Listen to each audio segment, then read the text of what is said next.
In a rapidly changing economic landscape, Walmart's Mexican operations may soon find themselves benefiting from the current geopolitical climate, particularly the America First policy championed by former President Donald Trump. As the U.S. government continues to navigate complex trade dynamics, Walmart's extensive presence in Mexico, where it operates over 2,700 stores, positions it uniquely to capitalize on shifts in consumer behavior and supply chain logistics. Walmart has long been a symbol of American capitalism, with its sprawling supercenters stocked with a staggering array of products. These stores not only serve American consumers but also play a pivotal role in connecting the economies of the United States and Mexico. As tariff policies and trade negotiations fluctuate, Walmart's Mexican branches may become increasingly attractive both to American supply chains seeking to minimize costs and to Mexican consumers looking for affordable goods. In recent discussions, analysts have pointed out that Trump's focus on revitalizing American industries through protective tariffs may inadvertently enhance Walmart's competitive edge in Mexico. The America First agenda could lead to increased costs for U.S. consumers, noted an economic analyst familiar with the situation. As prices rise domestically, more shoppers may look to cross the border for more affordable options, effectively boosting Walmart's sales in Mexico. This shift in consumer behavior is compounded by the backlash against inflation, which has become a pressing concern for many American families. With costs rising for essential goods, some analysts predict that the demand for Walmart's offerings in Mexico could surge as shoppers seek out lower prices. Walmart's extensive distribution network allows it to maintain lower prices, which will be increasingly appealing as inflation persists, said the analyst. Moreover, the potential for a trade war, especially with China and other trading partners, could further complicate supply chains. As companies face increased tariffs on imported goods, they may look to Mexico as a viable alternative for sourcing products. Walmart, with its established relationships and infrastructure in Mexico, is well positioned to take advantage of this shift. However, this landscape is not without its challenges. If Trump's policies lead to significant trade disruptions, the repercussions could be felt on both sides of the border. A potential backlash from Mexican consumers or adjustments in local regulations could impact Walmart's operations. While there are opportunities for growth, we must also consider the possible risks involved, cautioned a trade policy expert. The unpredictability of U.S. foreign policy can create an unstable environment for international businesses. As Walmart navigates these turbulent waters, the company is likely to leverage its extensive market research and local knowledge to adapt to changing consumer preferences. Additionally, the ongoing evolution of e-commerce and logistics capabilities will play a crucial role in shaping Walmart's strategy in Mexico. Looking ahead, the interplay of U.S. economic policies, consumer behavior, and international relations will continue to shape Walmart's operations in Mexico. As the company adapts to these changes, it remains a critical player in the broader narrative of globalization and the economic ties that bind the U.S. and Mexico. Future developments will likely reveal how effectively Walmart can harness these challenges and opportunities to solidify its position in the Mexican market. On the night of March 13 into the early morning of March 14, 2025, skywatchers in North America will be treated to a rare astronomical event, the only total lunar eclipse of the year. This celestial phenomenon, often referred to as a blood moon due to the reddish hue the moon takes on during the event, is expected to attract millions of viewers across the continent, particularly in Kentucky, where conditions appear promising. A total lunar eclipse occurs when the Earth aligns perfectly between the Sun and the Moon, casting a shadow that envelopes the Moon in a dark embrace. As the Moon passes through the Earth's umbra, it will darken and acquire a striking crimson color, a result of sunlight filtering through the Earth's atmosphere and refracting onto the Moon's surface. The reddish color comes from the Sun's light being refracted through the Earth's atmosphere, such that only the red portion of the rainbow falls on the Moon, explains Dr. Aaron Shaw, the director of Holcomb Observatory and a physics and astronomy professor at Butler University. In Kentucky, enthusiasts will need to stay awake past midnight to catch a glimpse of the total lunar eclipse. The partial phase of the eclipse will commence at 1:09 a.m. Eastern Standard Time, with the totality beginning at 2:26 a.m. and lasting for over an hour, a significantly longer duration than last year's solar eclipse. Shaw notes that this event presents an excellent opportunity for observers thanks to the Moon's altitude during totality, which will be positioned more than 50 degrees above the horizon.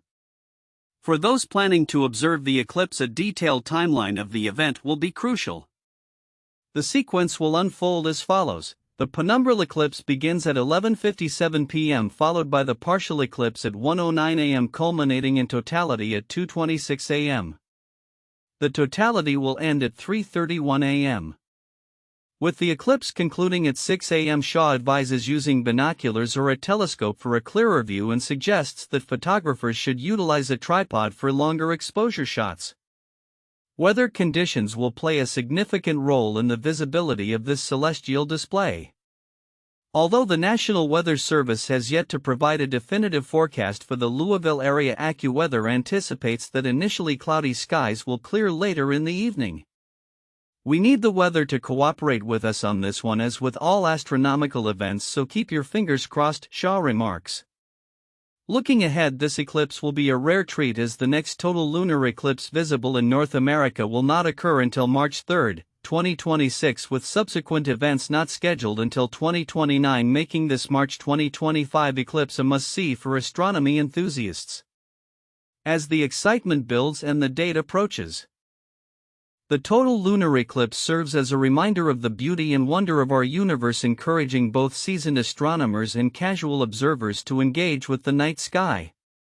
Whether you plan to gather friends for a late-night viewing party or simply step outside for a moment of reflection, the blood moon will undoubtedly offer an unforgettable experience. In a remarkable archaeological discovery that has captivated the scientific community, researchers have unearthed a collection of mummified crocodiles from the necropolis of Kubbat el-Hawa in Egypt.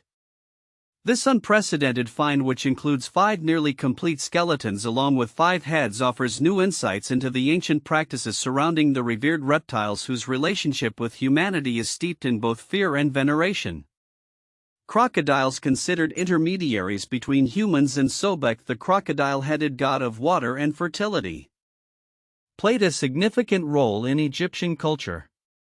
The specimens discovered at Kubbat el-Hawa belong to 2 distinct species, the Nile crocodile and the West African crocodile. The size of the mummified remains, ranging from 6 to 11.5 feet, speaks to the formidable nature of these creatures, which remain aggressive hunters today. In fact, a recent report highlighted that 115 individuals were killed in attacks by Nile crocodiles in Africa in 2023, underlining the ongoing dangers these reptiles pose. The mummification techniques observed in these crocodiles have raised questions among researchers. Traditionally, Egyptian mummification involved the removal of internal organs and the use of resins. However, the crocodiles showed no signs of such treatment. Instead, the remains suggest a more natural method of preservation, likely involving the placement of the bodies in sandpits that facilitated desiccation in the arid climate.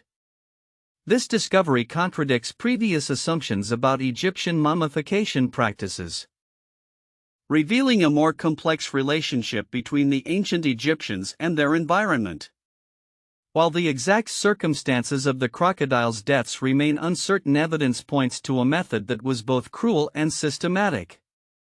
Traces of rope found with the specimens suggest that the reptiles were likely captured and left to perish in the sun, succumbing to dehydration. This raises ethical questions about the practices of sacrificial offerings to Sobek, as these animals were often mummified for use as votive offerings embodying the god they were intended to honor. The significance of this discovery extends beyond the individual crocodiles to illuminate broader themes in ancient Egyptian culture.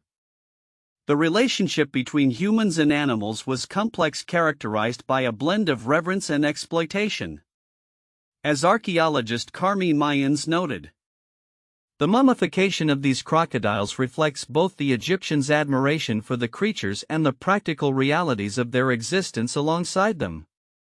As researchers continue to analyze these ancient remains, they hope to uncover further insights into the rituals and beliefs that shaped the lives of the ancient Egyptians.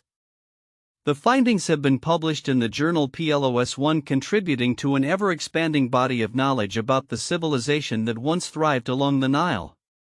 Looking ahead, the implications of this discovery may inspire further exploration into the practices of animal mummification and the significance of various species in ancient Egyptian society. As more excavations are conducted across Egypt, the mysteries surrounding the past may gradually unravel, revealing a dynamic interplay between humans and the natural world that shaped one of history's most fascinating cultures. In a significant legal move, a coalition of 21 Democratic state attorneys general has filed a lawsuit against the Trump administration in response to its controversial plans to significantly reduce the workforce of the Department of Education. This lawsuit, led by New York Attorney General Letitia James, claims that the proposed terminations are illegal and unconstitutional, asserting that Education Secretary Linda McMahon lacks the authority to dismantle or relocate programs as dictated by federal law. The backdrop to this legal action is the administration's recent announcement that it intends to cut the Education Department's workforce by half, which currently consists of over 4,100 employees. This drastic reduction includes the acceptance of voluntary resignation packages by 600 employees, with the remaining staff facing administrative leave starting March 21. President Trump framed these layoffs as a means to retain only the most effective staff members, stating in a press conference that some employees are not showing up to work or don't work at all. The situation escalated when reports emerged that Trump was poised to sign an executive order directing McMahon to take steps to facilitate the closure of the Education Department. This order aimed to transfer the department's responsibilities back to individual states, reflecting a long-standing Republican desire to decentralize education governance. However, the administration reportedly pulled the order amid fears of backlash, with White House Press Secretary Caroline Leavitt dismissing the claims as fake news. Legal experts have suggested that dismantling the Education Department would likely require congressional approval, as the agency was established by statute under President Jimmy Carter in 1979 and its functions are defined by federal law. During her Senate confirmation hearing, McMahon acknowledged that congressional action would be necessary to carry out such a dismantling process. The current political landscape makes this scenario unlikely, as Democrats are generally opposed to the closure. The implications of such cuts are profound. The Education Department plays a critical role in funding public schools, managing federal student loans, and enforcing civil rights laws in education. Federal funding constitutes approximately 10% of total public school funding, primarily benefiting low-income districts. If the department were to close, the fate of its $1.6 trillion student loan program would become uncertain, with discussions around transferring its management to other agencies such as the Treasury Department. Critics of the proposed cuts have voiced their concerns, highlighting the potential loss of thousands of jobs and billions in federal funding for education. Senator Kristen Gillibrand warned that such actions could jeopardize essential programs and funding for New York's students and educators. The American Federation of Teachers Union has vowed to resist the administration's attempts to close the agency, emphasizing the federal government's legal obligation to provide funding to education. President Trump has previously expressed disdain for the Education Department, referring to it as a big con job and advocating for its immediate closure. His administration's actions align closely with Project 2025, a conservative agenda that seeks to overhaul federal education policy by transferring significant responsibilities to state governments. As the legal battle unfolds, the future of the Education Department remains precarious. The outcome of this lawsuit could set a significant precedent regarding federal authority in education and the balance of power between state and federal governance. The implications for public education funding and administration could be profound, potentially reshaping the educational landscape for years to come. As this situation develops, all eyes will be on the courts and Congress to determine the fate of education policy in the United States. In a strategic reshuffle that echoes the age-old adage of like father like son, Frédéric Arnault, the youngest son of LVMH CEO Bernard Arnault, is set to take the reins as CEO of the prestigious Italian luxury brand Loro Piana. This transition, announced on March 13, 2025, marks a significant chapter not only for Frederick but also for the broader landscape of the luxury goods market as LVMH seeks to navigate a challenging economic climate. Frederick Arnolt's ascent comes after a successful tenure at Tag Heuer, where he served as CEO since 2020 before being appointed head of LVMH's entire watch division in 2024. His move to Loro Piana, a brand synonymous with understated luxury and high-quality cashmere, is a pivotal step amid a comprehensive executive overhaul at LVMH. The brand, which has garnered attention for its quiet luxury, characterized by minimalistic design without ostentatious branding, has continued to thrive even as sales in other segments such as leather goods and spirits have waned. Current Loro Piana CEO Damien Bertrand will transition to become the deputy CEO of Louis Vuitton, a role that includes a seat on LVMH's executive committee. Frederick will officially step into his new role in June 2025 following a brief transition period starting in March. This structured handover underscores LVMH's strategic focus on grooming the next generation of leadership within the family business, as evidenced by the recent appointments of Frederick's brother Alexander to a key role at Moët Hennessy. Analysts have noted that Loro Piana has emerged as one of the most resilient brands in LVMH's portfolio, generating approximately $2.7 billion in revenue and positioning itself as a leader in the luxury sector, particularly as consumer preferences shift towards more discreet forms of wealth display post-pandemic. Bank of America analysts highlighted the brand's momentum, noting its ability to thrive amid a pullback in high-end spending, a trend that has seen consumers gravitating towards brands that offer quality and subtlety over loud branding. The rising interest in stealth wealth reflects a broader shift in consumer culture wherein luxury buyers are increasingly prioritizing quality and craftsmanship. The Italian brand's understated approach, epitomized by its cashmere sweaters and loafers which can command prices as high as £8,600, aligns perfectly with this trend. As consumers become more discerning in their purchases, Loro Piana stands poised to capitalize on this evolving market. Frederick's journey to this pivotal role has been anything but conventional. Before joining LVMH, he gained valuable insights working at consulting giant McKinsey and even co-founding an electronic payments startup. His diverse background has equipped him with a unique perspective that he is expected to leverage in his new position to further innovate and elevate Loro Piana's offerings. His responsibilities will involve not just maintaining the brand's current success but also expanding its influence in a competitive landscape increasingly dominated by brands that prioritize sustainability and ethical practices. However, Loro Piana has faced its share of controversies, particularly regarding its sourcing of rare vicuña, while leading to scrutiny over its commitment to fair trade practices. As Frederick takes charge, addressing these challenges while maintaining the brand's premium image will be crucial. As Bernard Arnault remains at the helm of LVMH, the succession narrative plays out with increasing intrigue. While he shows no signs of stepping down, the grooming of his children into significant leadership roles hints at a long-term strategy for a smooth transition in leadership. With Frederick's appointment, the luxury giant is not only preparing for the future but also reinforcing its commitment to innovation and adaptability in an ever-changing market. Looking ahead, the luxury sector's evolution will continue to be shaped by the younger generation of leaders like Frederick, whose insights into consumer behavior and market dynamics will be essential as LVMH navigates the challenges of a post-pandemic economy. The implications of this leadership transition extend beyond Loro Piana, potentially influencing the strategic direction of LVMH as a whole in the coming years. In a significant move that has caught the attention of the technology and business communities alike, the Federal Trade Commission (FTC) is advancing its antitrust investigation into Microsoft. This development comes amidst growing scrutiny over the tech giant's market practices and acquisitions, with regulators increasingly focused on maintaining competitive landscapes within the industry. The probe signals a potentially pivotal moment not just for Microsoft but for the broader tech sector as it grapples with regulatory challenges. The FTC's ongoing investigation centers around Microsoft's aggressive growth strategies, particularly its acquisitions that some critics argue could stifle competition.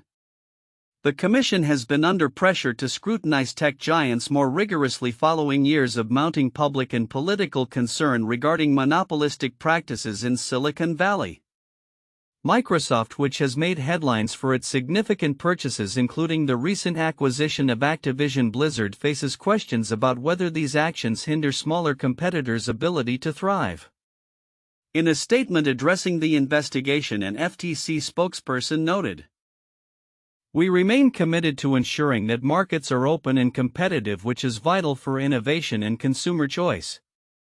This sentiment reflects a broader regulatory trend that has emerged over the past few years, where agencies like the FTC are not only investigating large firms but also proposing new regulations aimed at curbing their influence. The implications of this investigation could be far-reaching. Should the FTC find sufficient evidence of anti-competitive behavior, it could lead to significant consequences for Microsoft, including potential fines, divestitures, or restrictions on future acquisitions. Legal experts suggest that the outcome of this probe may set a precedent for how similar cases are handled in the future, particularly as other tech companies face similar scrutiny. Market analysts are closely watching the situation. The tech sector is characterized by rapid innovation and growth. But it also faces a delicate balance between fostering competition and allowing successful companies to expand. The FTC's investigation into Microsoft may serve as a litmus test for how the U.S. government plans to navigate this complex landscape going forward. As the probe unfolds, the discourse around antitrust legislation is expected to intensify. Lawmakers are increasingly discussing reforms aimed at addressing the challenges posed by market concentration. With the outcome of the FTC's investigation still uncertain, Microsoft and its competitors are bracing for potential shifts in regulatory frameworks that could reshape the future of the technology industry. Looking ahead, all eyes will be on the FTC's findings and any subsequent actions. The case against Microsoft could not only change the trajectory of the company itself but also influence the regulatory environment for big tech in the U.S. As the digital landscape evolves, the balance between innovation and competition will remain a critical focus for regulators and industry leaders alike. In a captivating intersection of science and history, researchers have embarked on an olfactory exploration of ancient Egyptian mummies, revealing the sense that once surrounded these iconic figures of antiquity. A recent study published in the Journal of the American Chemical Society offers a fresh perspective on mummification, suggesting that the aromas associated with these preserved bodies can provide invaluable insights into the social structures and practices of ancient Egyptian society. The research team, which included experts from Slovenia, England, Poland, and Egypt, collaborated with the Egyptian Museum in Cairo to analyze the sense of 9 mummies representing various social classes and historical periods. By employing gas chromatography and mass spectrometry, the scientists were able to identify over 50 distinct chemical compounds emitted from the mummies. To capture these scents, researchers inserted small tubes around each mummy to siphon gas molecules without disturbing the fragile remains. Study co-author Abdelrazek Ilnagar, a professor of cultural heritage studies at Ain Shams University in Egypt, explained the meticulous selection process for the mummies involved. He emphasized the importance of obtaining a diverse range of olfactory profiles which would enable a broader understanding of mummification practices. The trained sniffers, composed primarily of museum staff, were guided to discern specific scents associated with mummification materials, distinguishing them from other odors present in the museum environment. The results were striking. The mummies were predominantly described as emitting sweet, woody, and spicy aromas. This complexity of scent profiles reflects the varied materials used in mummification, which evolved over time. For instance, earlier mummies from around 5000 BCE were naturally preserved in hot, dry sand, while more sophisticated mummification techniques developed around 2700 BCE, featuring the application of various oils and resins. Interestingly, the study found olfactory similarities among mummies from the late period circa 660 to 330 BCE, suggesting continuity in practices across different eras. Moreover, the research hints at a potential link between scent and social class. Ilnager noted that individuals of higher social status likely received more elaborate mummification treatments with premium materials, resulting in more potent and pleasant aromas. For example, the most well-preserved mummy in the study, encased in a gilded coffin, exhibited a wider variety of odor compounds than those of lower status individuals who may have been treated with reused, less fragrant materials. The inclusion of local conservators in the study was crucial. Ilnager argued that these professionals deeply invested in the preservation of Egyptian cultural heritage are uniquely equipped to contribute their sensory experiences to the analysis. The study underscores the significance of smell as a vital component of cultural heritage, a sentiment echoed by Barbara Huber, an archaeochemist who remarked on the importance of engaging all senses to fully appreciate history. As intriguing as the findings may be, they also raise questions about the future. Could the olfactory profiles of mummies lead to the development of a mummy perfume that captures the essence of ancient Egypt? Ilnager humorously suggested that the idea might not be far-fetched, as many would likely be interested in embodying the aromas of ancient civilizations. In conclusion, this innovative study not only enriches our understanding of ancient Egyptian mummification practices but also opens a new avenue for historical exploration through the lens of scent. As researchers continue to delve into the aromatic past, the potential for future discoveries promises to deepen our appreciation of the complexities of ancient societies and the sensory experiences that shape them. The intersection of scent and history may soon find a more prominent place in exhibitions and cultural presentations, inviting visitors to engage with the past in a wholly new way. In a groundbreaking study published in the International Journal of Obesity, researchers have unveiled the potential of irisin, a hormone linked to exercise and reversing metabolic dysfunction caused by high-fat diets (HFD) in mice. This discovery not only sheds light on the mechanisms of obesity but also opens new avenues for therapeutic interventions aimed at restoring metabolic health. Obesity, often exacerbated by high-fat diets, leads to significant impairments in the body's energy metabolism, particularly affecting the interscapular brown adipose tissue (IBAT), which is crucial for thermogenesis, the process of heat production in organisms. The study, led by Jingyue Dai and colleagues from the Nurturing Center of Jiangsu Province, aimed to investigate whether irisin could reinvigorate the thermogenic capacity of IBAT and subsequently improve systemic metabolism in the context of obesity. Using advanced imaging techniques including magnetic resonance imaging (MRI) and positron emission tomography/computed tomography Peru time/central time, the researchers monitored the effects of irisin over a span of 2 to 4 weeks. The results were striking. Prolonged irisin treatment significantly reduced lipid content in IBAT, enhanced the expression of uncoupling protein 1 UCP1, and improved glucose uptake capacity. These functional enhancements in IBAT were paralleled by improvements in overall glucose and lipid metabolism in the mice. By restoring the thermogenic function of IBAT, irisin has shown promise in combating the metabolic disruptions typically associated with obesity, said Dai. The study noted that the duration of irisin treatment played a pivotal role in its effectiveness, suggesting a dose-response relationship that could be critical in designing therapeutic regimens.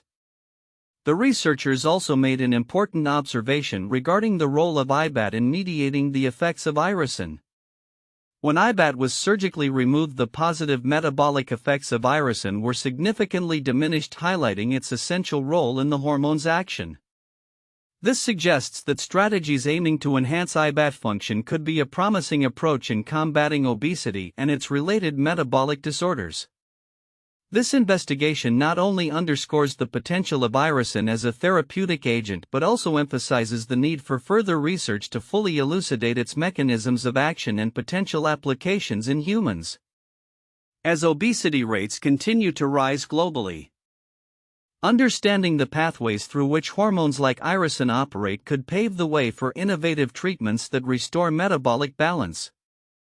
Looking ahead, the implications of this research extend beyond animal models. Future studies will be critical in exploring the translatability of these findings to human populations, particularly in developing targeted therapies that harness the metabolic benefits of irisin. As the scientific community seeks effective solutions to the obesity epidemic, insights gained from this study could shape the future landscape of metabolic health interventions. In a significant leadership shift, Southern Methodist University SMU has appointed Todd Milbourn, a distinguished corporate finance expert, as the new dean of its Edwin L. Cox School of Business. Milbourn, who holds the Hubert C. and Dorothy R. Moog Professorship of Finance at Washington University's Olin Business School, will also assume the Tolleson Chair in Business Leadership. His appointment marks a pivotal moment for the Cox School as the institution seeks to enhance its academic stature and strengthen ties with the business community. Milbourn's selection was announced following a thorough search process which involved considerable input from key university figures, including SMU President-elect Jay Hartzell, Elizabeth G. Loboa, SMU Provost and Senior Vice President for Academic Affairs, expressed confidence in Milbourn's capabilities, stating, "Dr. Milbourn's strong track record as a faculty member, academic leader, educator, researcher and business collaborator, all from within a private or one university in a dynamic urban area, make him a natural fit to lead the Cox School of Business to the next level." During his 25-year tenure at Olin Business School, Milbourn has demonstrated a commitment to academic and operational excellence. He played a pivotal role in expanding the faculty from 80 to 150 members and significantly enhancing the school's research impact. His leadership in rolling out specialized master's programs and establishing 4 new research centers has positioned Olin as a key player in business education. As Deputy Dean, Milbourn was instrumental in aligning the school's strategic initiatives with those of the broader university, fostering greater engagement with the St. Louis business community. Milbourn's expertise spans corporate finance, valuation, credit ratings, and corporate governance. He has advised both private firms and the U.S. Department of Justice, and his research has influenced key aspects of corporate decision-making and shareholder value.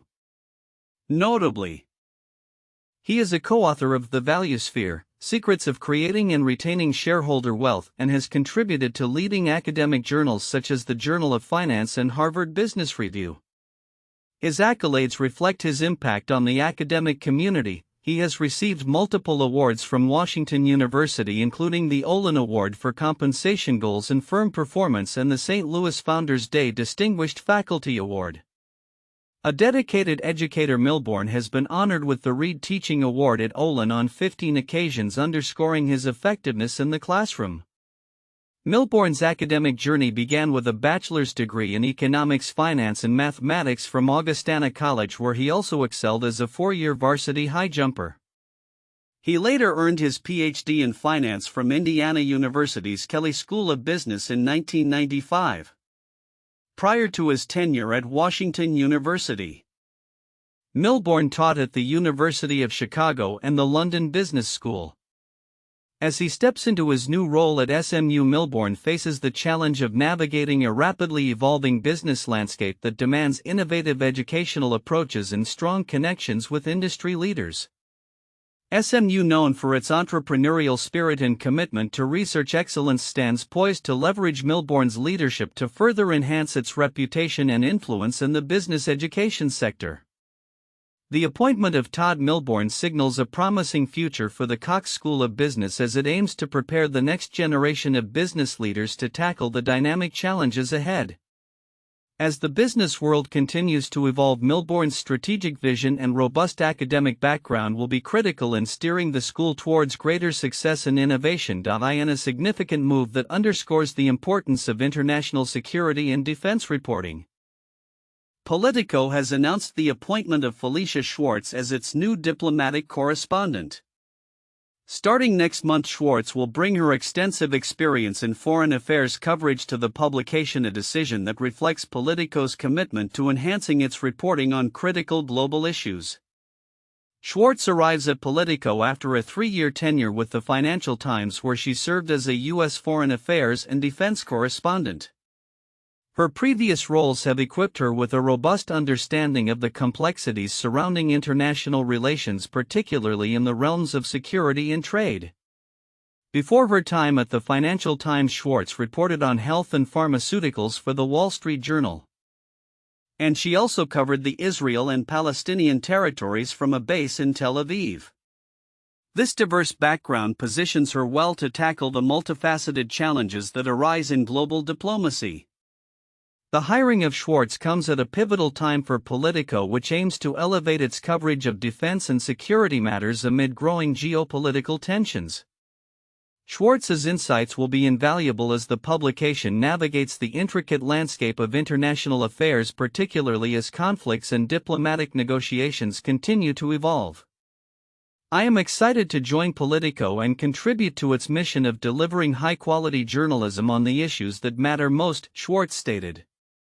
As the world grapples with pressing security concerns, including ongoing conflicts and shifting alliances, Schwartz's role will likely involve covering high-stakes events and analyzing their implications for U.S. policy and global stability. Her expertise will come into play as she reports on pivotal negotiations such as those currently unfolding in Moscow, where U.S. envoys are engaged in discussions aimed at achieving a ceasefire which Russian officials assert would benefit Ukraine. This strategic appointment not only enhances Politico's editorial strength but also reflects broader trends in media, where specialized reporters are increasingly recognized for their critical roles in informing the public and shaping discourse on crucial issues. Schwartz's addition to the team aligns with the publication's goal to provide in-depth analysis and timely reporting on defense and international relations, areas that are becoming ever more pertinent in today's rapidly changing world. Moving forward, it will be interesting to observe how Schwartz's reporting influences public understanding of international security issues and whether her insights help to illuminate the complexities of diplomacy in an increasingly polarized global landscape. As Politico continues to expand its reach and expertise in these areas, Schwartz's contributions may prove to be a vital resource for policymakers and readers alike, fostering greater awareness and engagement on critical global challenges. In a groundbreaking revelation, Peter Kyle, the UK Secretary of State for Science, Innovation and Technology, has disclosed that he leverages ChatGPT to inform his policy decisions. This unprecedented use of artificial intelligence for governmental advice has come to light through a Freedom of Information (FOI) request by New Scientist, marking a potential shift in how politicians interact with emerging technologies.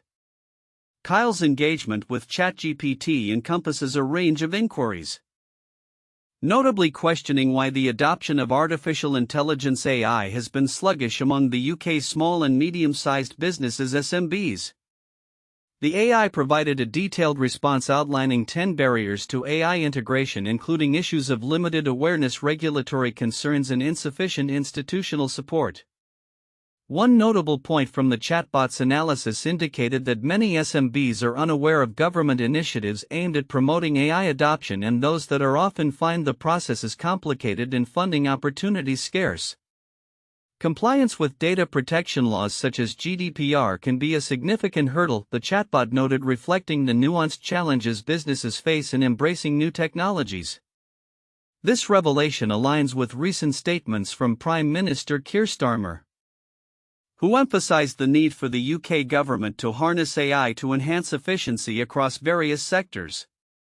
No person's substantive time should be spent on a task where digital or AI can do it better, quicker, and to the same high quality and standard, Starmer asserted, reinforcing the growing belief that AI can be a transformative tool in public administration.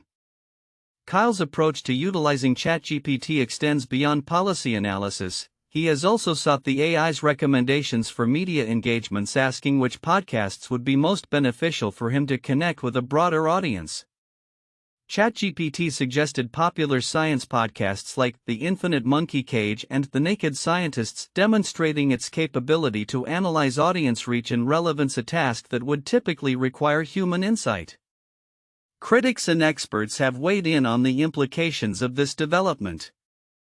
A spokesperson from the Department for Science, Innovation and Technology clarified that while Kyle does engage with AI tools like ChatGPT, this does not replace the thorough advice he receives from his officials. The government is using AI as a labor-saving tool, supported by clear guidance on how to quickly and safely make use of the technology, the spokesperson stated. The release of Kyle's ChatGPT interactions has ignited discussions about transparency and accountability in government communications.